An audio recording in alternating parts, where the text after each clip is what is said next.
Have you ever watched a movie as a kid, and then rewatched it as an adult, and thought, wait a minute, this is actually terrifying?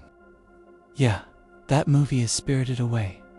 On the surface, it looks like a beautiful animated film about spirits and magic, but underneath, it's about growing up, losing yourself, capitalism, greed, environmental destruction, and childhood trauma.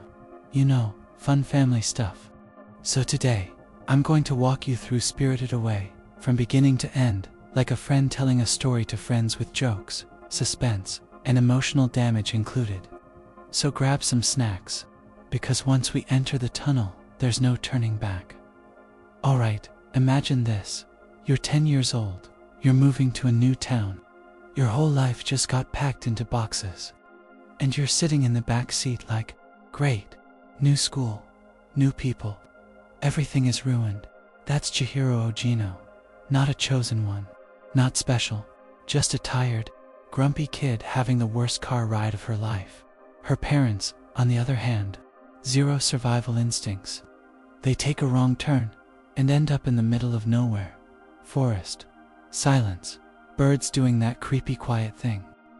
Then they find a tunnel. Now, in every universe except Studio Ghibli, tunnel plus abandoned equals no.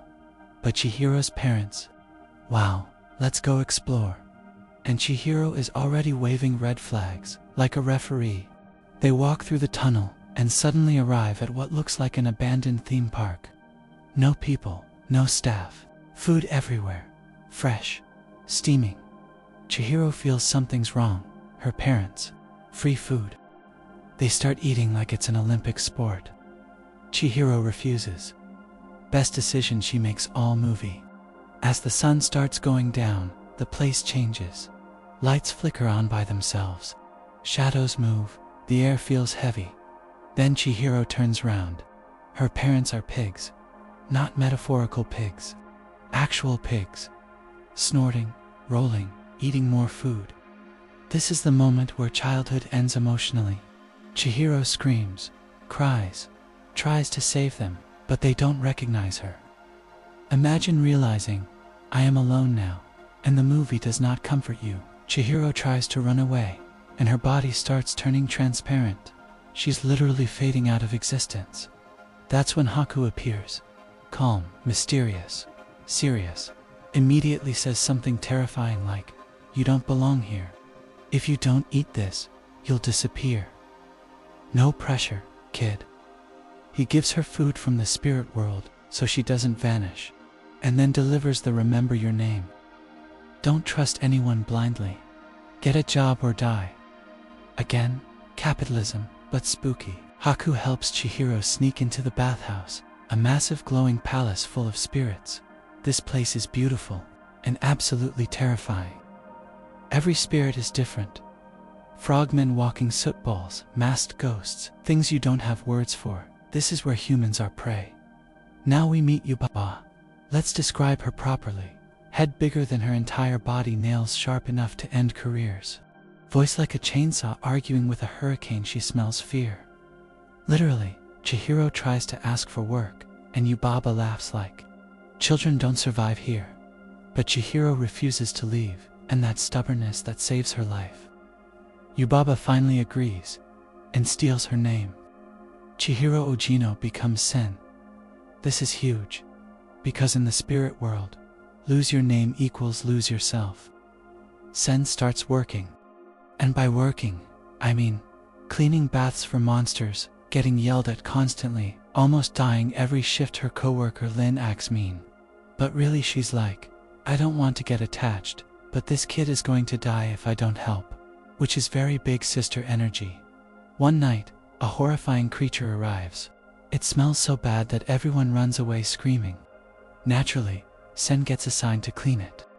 She struggles, slips, almost drowns, then realizes something is stuck inside it. She pulls and pulls and pulls.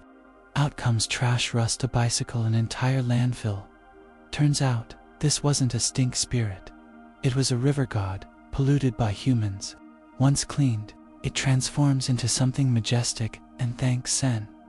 This scene is Ghibli saying, hey, stop ruining nature, but gently, while making you cry. Now enters No Face. At first he's quiet, just standing, watching. He doesn't speak, he doesn't attack. He just wants to belong. Sen is kind to him, and that kindness changes everything. He sneaks into the bathhouse, discovers gold, and suddenly, everyone loves him. Workers worship him, they bring him food. They ignore Sen. No Face starts eating, and eating, and eating, including people. The bathhouse turns into chaos. This is the darkest joke in the movie. When you give a lonely being unlimited power, money, and attention, it becomes a monster. Sen confronts No Face. She doesn't fight him, she doesn't yell, she feeds him the medicine. And No Face vomits everything: greed, people, madness. He shrinks back into a quiet, broken spirit. Sometimes healing looks ugly. Sen learns Haku is enslaved by Yubaba. He forgot his name, and then memory strikes.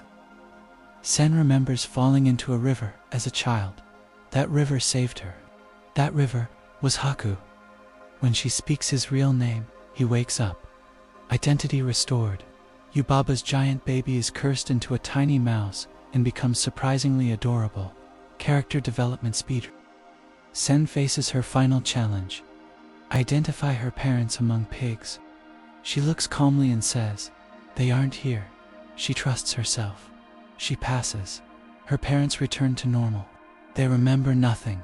Chihiro remembers everything. They leave the tunnel. The world is unchanged, but she is.